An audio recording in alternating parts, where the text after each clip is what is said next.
Chapter 21. I saw you bury that bird today, Sissy said. It had a nice funeral. You sang a song and said the right words. All that fuss for a bird. Emma saw a cat kill it. She wanted to. A bird shouldn't get better treatment than a person, Sissy said. Or am I wrong about that? I don't know what you're thinking, I said, but you have a memorial in the cemetery. There must have been a funeral and flowers and the right words and lots of people crying. But I'm not buried there, am I? She held Edith a little tighter. So none of it counts. But nobody knows where you are. Miss Trent told me people searched the lake. The police sent down divers. They did all they could to find you, but they didn't try hard enough, Sissy interrupted. Or I'd be buried in the cemetery instead of... She broke off with a shudder and went to the window. Do you think I like being out there? I joined her at the window and peered at the lake, barely visible in the rain and darkness. If you tell me where you are, the police could get you.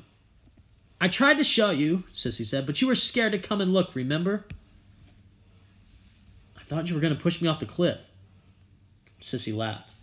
I just wanted to show you where I am, deep down in the cold, dark water, under 3 big rocks, all alone except for Edith and the fish. That's where you are? My voice dropped to a whisper, and my skin prickled with goosebumps. It was almost as if I just realized I was actually talking to a girl who'd been dead longer than I'd been alive. Why would I lie about it? Sissy shoved her angry face down close to mine. I'm sick of being there. I want to be buried in the graveyard where the angel is. Is that too much to ask? I drew away from the stale smell of the lake that clung to her. Of course it's not too much, I stammered. You should be there.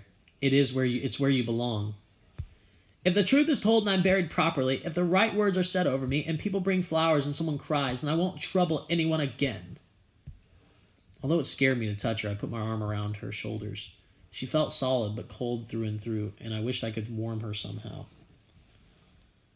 Kathy Trent's gotten so old, Sissy said sadly. Dulcie and Claire too. I guess Linda must look different, but not me. I'm just the same. I'll never grow up or get old. The sorrow in her voice hurt me. If I could only make it up to her, give her the life she should have. But there was no way to undo what had happened that day on the lake. 30 years ago, Sissy had lost her life, her future, and everything that might have been hers. Do you think I would have been as pretty as Linda? Sissy asked. Would I have gotten married like her? Would I have had kids? It was hard to answer without crying. I bet you would have been even prettier than Linda, I told her. And you would have gotten married and had kids and all that stuff. Sissy pulled away, suddenly angry. Don't you dare feel sorry for me. Just make sure all the things I said should happen do happen. Leaving her words hanging in the air, she vanished, and I was alone at the window. The rain fell softly. The wind blew in the pines. The lake murmured, gloomy sounds, all of them. Sissy was right. What happened to her wasn't fair. It was sad and awful, and it hurt my heart. The next morning, I tiptoed through the living room. Dad snored on the sofa bed, and Mom slept beside him, curled close. Dulcie was in the kitchen, drinking coffee and staring at nothing. I poured myself a glass of orange juice and sat down across from her. Telling what happened isn't enough, I whispered. She wants a proper burial. Dulcie stared at me over the rim of her mug. How can we do that? Her body was never found. She told me where it is. Dulcie closed her eyes for a moment. Taking a deep breath, she said, How will you explain that to a police? A ghost told you? I can imagine their reaction. I'll say I had a dream. I'm psychic. Will this nightmare never end? Dulcie lowered her head. I leaned across the table to make my aunt look at me. Sissy must be buried. The right words must be spoken. There must be flowers and somebody crying. She saw us do that for the bird. Doesn't she deserve the same thing? Are you talking about Teresa? Mom stood in the doorway behind me, her hair tangled from sleep. Dulcie sighed. Apparently Teresa told Allie where her body is. She's demanding a proper burial. I twisted around in my chair to face Mom. She just wants peace, Mom. Is that too much to ask? I dreamt about Teresa last night. Mom stood beside me and stroked my hair back from my face, her touch soft and tender, her voice calm. She begged me to help her pass from this world to the next. Dulcie jumped up and began pacing around the kitchen. If she'd been a tiger, her tail would have lashed furiously. She came to me too, she muttered, with the same request. Usually I don't put stock in that sort of nonsense. Dreams, ghosts, things left undone, but... She shrugged and her shoulder blade shifted under her thin t-shirt. Well, no matter. I agree that Teresa needs to be laid to rest, but how do we explain knowing where her body is? People will think we've known all along. Dulcie's voice rose as she spoke. Someone will say I shoved Teresa out of the canoe and left her to drown. Next thing you'll know, I'll be hauled off to jail. I was there too, Mom said. What we did was stupid, wrong, horrible, but you didn't push Teresa into the lake. You didn't mean for her to drown. Dulcie sat back and rested her head in her hands. Do you want more coffee? I asked. She surprised me by shaking her head.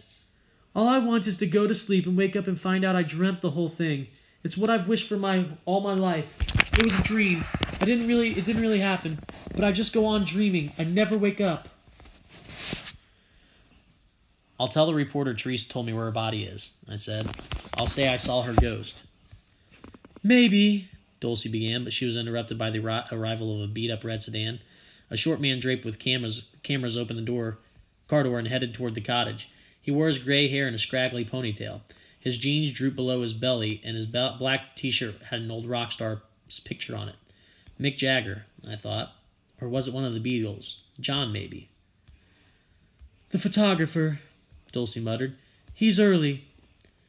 Mom ran to wake Dad. Dulcie hurried to greet the photographer, and Emma slid into a chair across the table from me. Did you see Sissy last night? She asked me. She came to my room. She came to my room, too.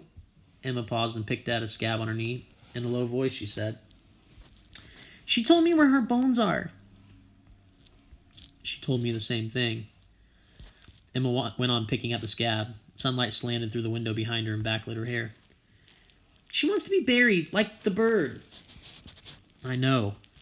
Outside, I saw the photographer taking pictures of the cottage. He posed Dulcie, tall and thin, in a pair of paint-spattered denim overalls, head tilted, hair curling out of its top knot. She didn't smile. Her face was serious, contemplative, as if she were acting the part of a repentant adult. Emma raised her head and looked at me. If Sissy gets buried, will we ever see her again? I reached across the table and patted her hand. Sissy's here because she wasn't buried. When everything's done properly and people know what happened, she'll be at rest. That's what I think, too. Emma sighed and returned her attention to the scab. I'll miss her, though. Will you? Think of it this way, I said slowly. Sissy doesn't belong here anymore. Wherever she goes next, she'll be better off, happier. How do you know? Emma looked at me mournfully. Maybe she'll just be gone. Dulcie saved me from trying to answer an impossible question by coming through the kitchen door with the photographer in tow. This is Dan Nelson, she said, from the Sentinel.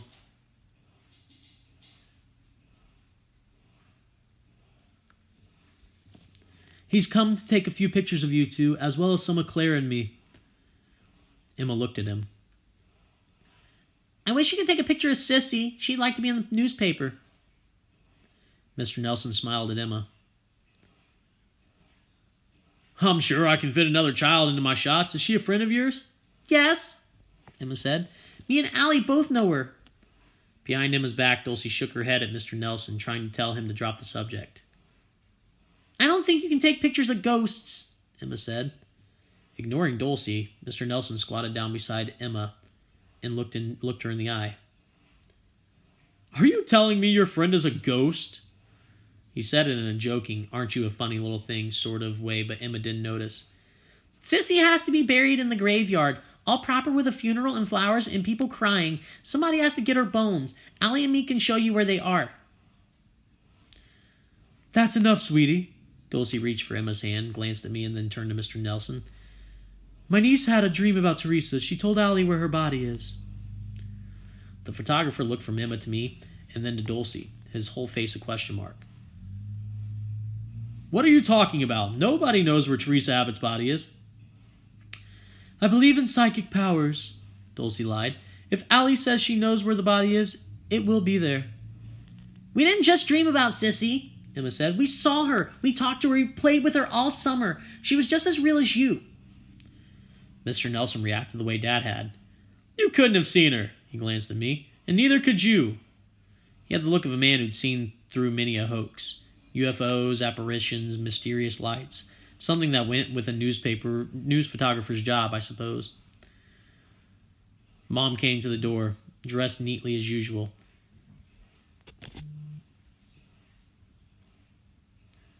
The perfect contrast to Dulcie. You don't believe in ghosts? She asked Mr. Nelson. Of course not. Dad followed Mom to the kitchen. I'm afraid you and I are outnumbered, he told Mr. Nelson. Reason and common sense will not be found in this cottage.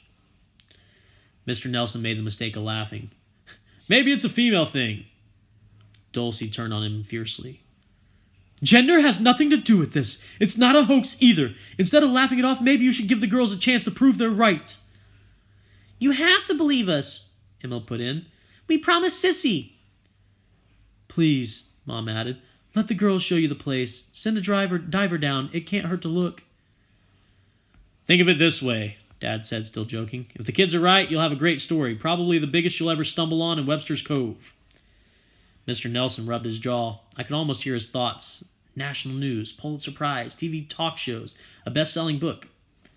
On the other hand, I can make a fool of myself, become the butt of jokes, a laughingstock, never live it down.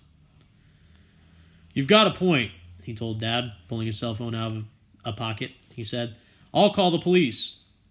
A moment later, he said, Hello, Neil. This is Dan Nelson from the Sentinel. I'm at Gold Cottage doing a recap about the girl who drowned back in the late 70s. A slight pause. Yes, Teresa Abbott, he went on. The kids here say they know where her body is. Another pause. A little longer this time. I'm not sure how they know, but I think it's worth following up. Maybe you could send a diver. Pause again. Mr. Nelson spoke a little louder. What have you got to lose? When he hung up, his face was somewhere between pleased and worried. They're sending a diver. He should be here in a half hour or so. Next, he called the paper and asked for Ed Jones, the reporter who'd interviewed Dulcie. Got something here you might want to be in, or you might be interested in, he said. I could hear Ed Jones' voice, but not what he was saying.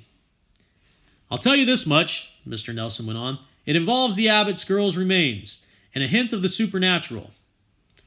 I'll be right there, Mr. Jones shouted into the phone. The supernatural is Ed's thing. Mr. Nelson grinned at Dad as if to suggest they were linked by common sense and logic. I keep telling him he should get a job with one of the rags, the National Enquirer maybe. While we waited for the police and Mr. Jones to show up, Mr. Nelson photographed us in a number of poses, both inside and outside. He even included a few shots of Dad looking skeptical. When Dulcie showed him the photo of herself, Mom, and Teresa, he borrowed it to make a copy. Mom grimaced at the sight of it. You should have destroyed that, Dulcie, or at least removed Teresa. Dulcie shrugged. History's history. You can't change it by destroying a snapshot. Turning away, she busied herself making a fresh pot of coffee. There ought to be a pound cake by the pantry, she told me. Why don't you get that out and fix some blueberries to go with it? I picked a quart yesterday. By the time the policeman arrived, followed closely by Mr. Jones, we'd all fortified ourselves with cake and blueberries, coffee for the adults, and lemonade for Emma and me. When she saw the officer at the back door, Dulcie grabbed Mom's hand. For a moment, they looked like little girls clinging to each other, scared and anxious. Neither spoke. They just stood there, holding hands, waiting for what could happen next. Before the policeman had a chance to introduce himself, a black sedan braked to a sharp stop, and a woman I'd never seen jumped out. It's Linda, Mom whispered. Dulcie held her hand tighter. Sissy's sister came into the kitchen like a blast of wind. Her curves had rounded out, but her hair was still blonde, and she wore plenty of lipstick. You never fooled me, she cried. I knew all along you were in that canoe with Sissy. Mom began to apologize, but Dulcie broke in before she finished. It was an accident, she said. We never meant to harm Sissy. We were just kids. Sissy was just a kid, too. Linda looked at me. Younger than her. Why didn't you tell the truth? Do you know how much grief you've caused us? Rich summer people coming here, acting like you're above the law. Well, you should be arrested. You should pay for what you did to my sister. The policeman took Linda's arm and gave it a gentle squeeze. Now, Linda, that's enough. I told you not to come out here. I'm not planning to make any arrests or press charges. I just want to get some things straight. Somehow he managed to calm Linda down. Then he turned to Mom and Dulcie and introduced himself. I'm Captain Wall, he said. I understand you have some new information about Teresa Abbott's remains. The diver's coming by boat, but I thought we could have a little chat before he starts looking. I wanted to hear what Mom and Dulcie and Linda had to say, but Captain Wall told Dad to take Emma and me outside. I'll talk to the girls later. The motorboat was already tied up at the dock. A man in a wetsuit stood with his back to us, gazing out at the lake. It was one of those rare sunny days, and the water had never looked bluer. Emma clung to Dad's hand. Is he going to find Sissy? Dad squeezed her hand, his face skeptical. Maybe. I grabbed Dad's other hand and held it tight, glad for its familiar shape and warmth. Yes, I told Emma, he is. A few minutes later, Captain Wall joined us. The others trailed behind, Mom and Dulcie close together, Linda a few steps back, clearly separating herself from them. The reporter and photographer brought up the rear, heads together, exchanging opinions. Captain Wall took Emma and me aside. Tell me again how you know where the body is. It's just bones now, Emma whispered. Yes, right. Captain Wall nodded and wrote something in a little notebook. But how do you know where the bones are? Sissy told us. Sissy's Teresa's ghost, I added. Emma and I have seen her lots of times. Honest, we have. Last night she told us both where she is. I couldn't bring myself to refer to Sissy's bones or her skeleton. A ghost. He nodded and made a few more notes. I knew he didn't believe us, but he played along as if he did. Will you show me where you think the bones are? Emma and I sat out along the path. Captain Wall called down to the diver to follow in his boat.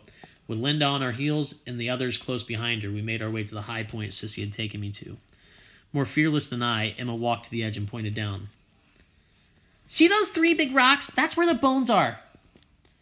Captain Wall peered down at the calm water. You're sure, honey? Sissy told me, and she told Allie too. I nodded. This is the place. Captain Wall signaled, and the diver anchored his boat and slipped into the water. He was gone a long time. He has an Did he drown? Emma asked. He has an oxygen tank, I told her, so he can breathe underwater. At last the diver came to the surface. I don't know how the girls knew, he called up to the captain, but the bones are there. Linda began to cry. If only Mom and Dad were still alive. If only they knew she'd been found. Dulcie and Mom cried too, but Dad stood there like a man in shock. The photographer looked stunned as well. His and Dad's concept of the world had suffered a serious blow. In contrast, the reporter grinned broadly. Captain Wall was the only one to speak. Incredible, he said. Emma took my hand and pointed. Look, she whispered. In the shadows under the pines,